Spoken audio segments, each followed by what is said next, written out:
and welcome to the second ever Activist Adventures with Aria. So, if you don't know me, I am Aria, and I am an LGBT gun violence prevention, all sorts of activist. I'm intersectional, so I do a lot of work everywhere. Today we are talking about pride. I wrote a wonderful essay that I will actually link in the description down below about Marsha P. Johnson. If you don't know anything about Marsha P. Johnson, she was a transgender, bisexual, drag queen, transsexual, who lived during the Stonewall era. She was murdered when she was in her 40s or 50s, I don't remember off the top of my head. And she was heavily involved in the gay liberation movement, which was what led to Stonewall and all the other activities that happened after Stonewall. Which, if you really don't know, today is this month is the 50th anniversary of Stonewall. And Stonewall was the first part of what we now know as Pride Month back then. It actually led to the Pride parades that we now think of as the festivals and stuff. So all that's been going on for 50 years, which is pretty darn cool. 50 is what I was trying to say, but my words were not working. But before we talk about Stonewall, we should talk about before Stonewall. So let's start. So a lot of times you'll hear from those in the world who are homophobic that the LGBT community did not exist before modern day, which is false. So let's start with that. Let's talk about Native American culture, to be specific. I don't know a lot about it. I'm not going to lie to you. I am not Native American. I am white. However, I do know that in Native American culture, there were these people called Two-Spirits. And basically, Two-Spirits were the modern-day equivalent of non-binary people. So, but in Native American culture, these people were actually, revered. They were considered, what the Christians would consider, prophets. They were something to be worshipped and something to be celebrated. So if you were a Two-Spirit, you were, it was, a big deal. But they were non-binary. So that's one example. A second example, we could talk about LGBT people in history that you would never expect to be LGBT. One of the examples that I can think of right at the top of my head is Eleanor Roosevelt. If you have never heard that before, look it up. It's kind of crazy. Eleanor Roosevelt, was having, a secret gay, romance behind her husband's back. I just work here. But it kind of makes me happy. Anyways, we could also talk about NYC in relation to gay culture. Before Stonewall, there were all these gay men, and there were two, I'm gonna change what I said. There were two different types of gay men. There were gay men who were gay men.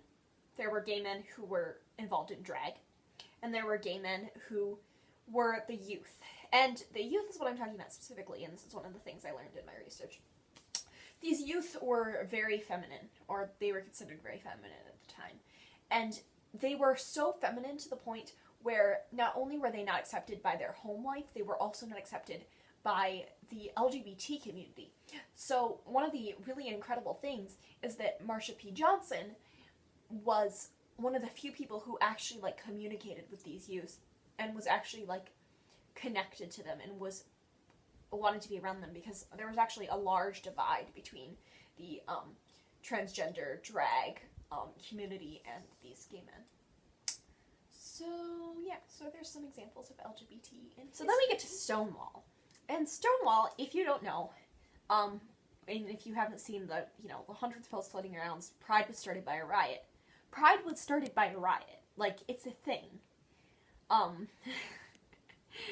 don't know how else to explain it other than that. But your background is this. When Stonewall happened, there were, being gay was illegal. As it is still in many, many countries today. But because being gay was illegal, and men on men and women on women relations were illegal, there were often raids on spaces that were expected of being open to homosexuals and for those in the LGBT community. And so Stonewall was one of those raids. For the most part, because Stonewall was run by the mafia, actually, they had ins with the police, and they could discover and find out when these raids were going to happen. So mostly everyone was okay because the couples would separate before the police were about to come in.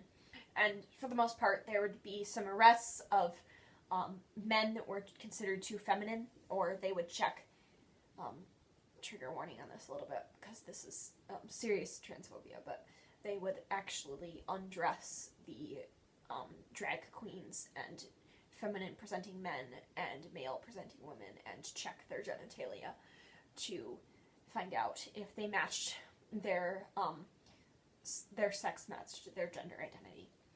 And so often drag queens would get arrested for that reason, but rarely would gay men get arrested. But Stonewall was different because this raid was a surprise. They had already been raided once that week, and they were not expecting it. So when the policeman walked in, first of all, it was a surprise, but second of all, everyone did not break apart. They stayed together. And this was, like, groundbreaking. The idea of openly defying this law was unheard of.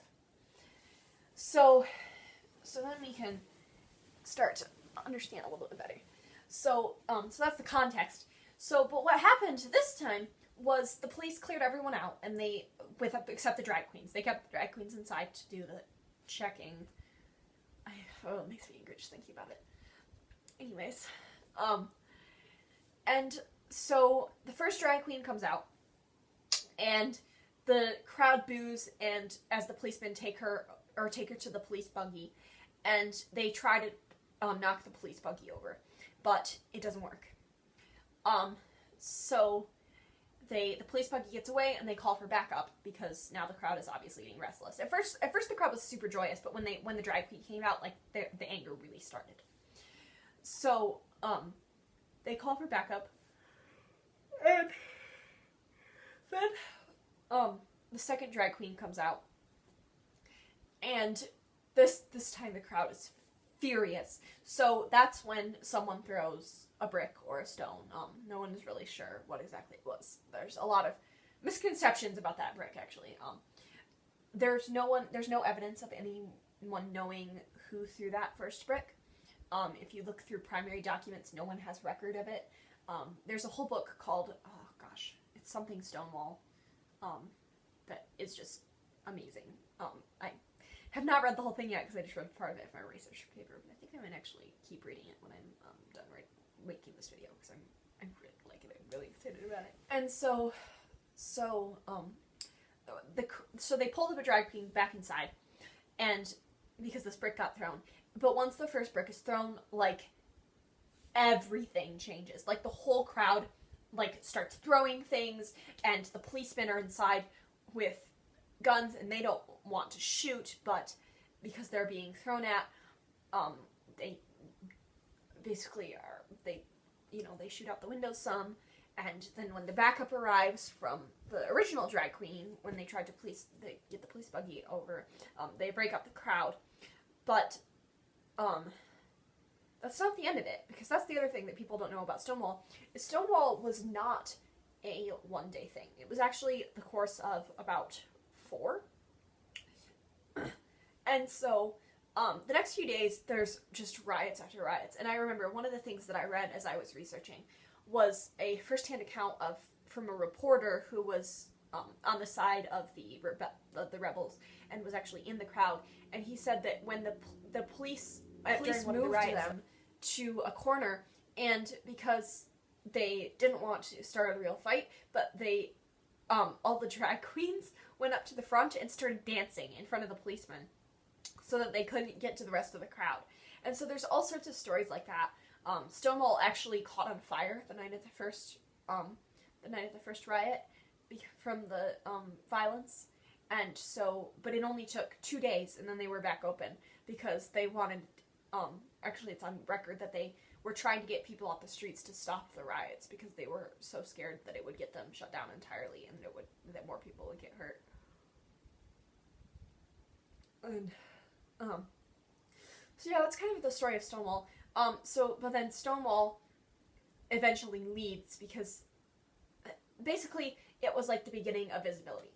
Like, they were saying, look, we are not going to be hid in these dark gay bars and just wait to be taken. Like they said, we are here and we are visible. So that's when what we think of as Pride came in, which is the first Pride parade. So what you probably don't know about Pride at the time was it was started by the drag queens, and this includes Marsha P. Johnson and Sylvia Rivera, who were basically, they organized a lot of it. There was another organization that I don't remember the name of, but this organization, 3 years in, decided that they didn't want the drag queens in the parade. So obviously for many, this idea of not having the drag queens was totally unacceptable because the drag queens started it. And so what happened, and this is my favorite story ever, Marsha P. Johnson and Sylvia Rivera led the drag queens at the front of the parade the year that they were banned. They literally moved to the front of the parade and led the parade because they were banned. And so, but the reason I talk about this is because a lot of times right now we have divides in the community. And I'm not talking about like whether cis-het allies that are not including asexual people or aromantic should like go to Pride. And I am personally of the opinion that if they are just allies, if they are not they are not the children of a LGBT couple, if they are not in an LGBT relationship, they should not attend. It's not their place. But these divides have always happened, and even if we think about like TERFs, which are trans exclusionary radical feminists, these divides have always been there. And I hear often that we are giving our enemies what they want. And I think that's true. I think that if we're dividing our own community, if we are saying that within the LGBT plus community, there are certain people who do not belong at Pride, I would argue there are certain times there are things that should not be at all of Pride. I recently read a thread on Twitter where someone pointed out how unsafe it makes them feel. And I don't know the name off the top of my head. I'll link the thread, or I'll mention the person in the description below. But how unsafe they feel when people are wearing kink clothes and stuff like that at Pride. And I think there is a time and place for that, and they agree. There's a time and place for that in Pride. I think that there should be spaces for that. I don't think it should be everywhere. But to exclude those people entirely, we are creating divisions that forward the agendas of those that are against us. Like, flat out. And I think we need to be aware of that. I really do. Because it's not okay. We don't want this. And I think we need to learn that from Stonewall, is that, first of all, first thing we can learn from Stonewall, riot.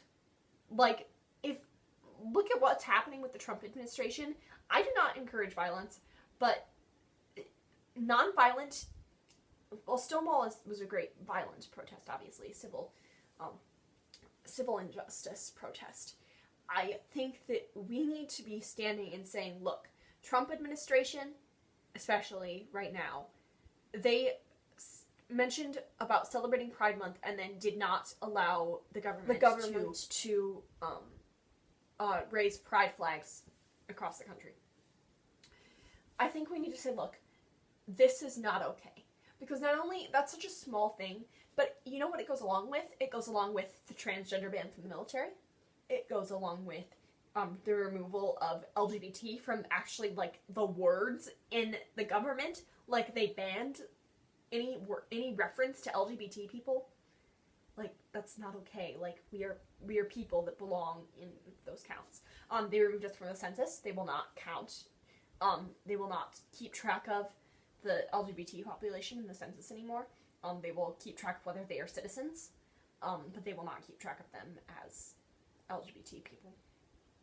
And healthcare, they are taking healthcare, which is deeply affecting the LGBT community, because the LGBT community is often is more likely to be low income. I don't know. I don't know, man. I think it's time to do something, and I think we need to band together and stand and say, look, no more. What else can you learn from Stonewall? Divisions are not great. When we divide our own community, we lose. Plain and simple as that. Stonewall is a great example of the gay men and drag queens banding together to work to get something done, and it made change. But then we look at Pride just years later, and already those divisions have returned. And they already did, but to that extent. And I think we just need to realize the more we divide our own community, the more we are losing.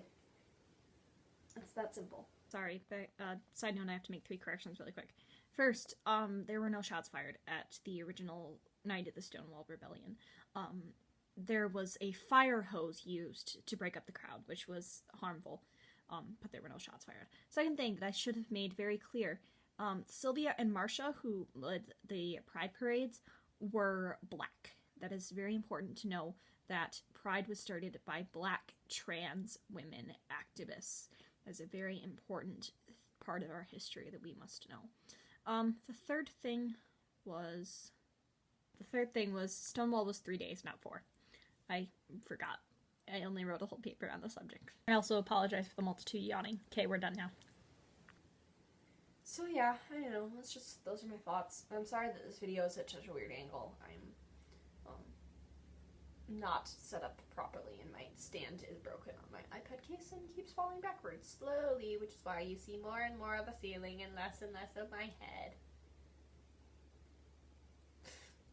Anyways, thank you for watching.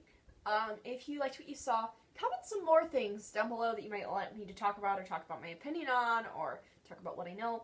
And if you liked it, please like, comment, and subscribe. And I, again, will leave the link to that research paper I wrote on Marsha P. Johnson. It's very well done, in my opinion, though I wrote it, so, there's that. And it's one of the most interesting things I've ever learned. That book is actually in the citations for that paper, so I believe that. Given their permission, I will direct you to the person who made those comments about Pride. I'm not sure that they'll give it to me. We'll find out. Because they had a lot of backlash, which was very unfortunate, because it seemed like it should just be a common sense thing. But,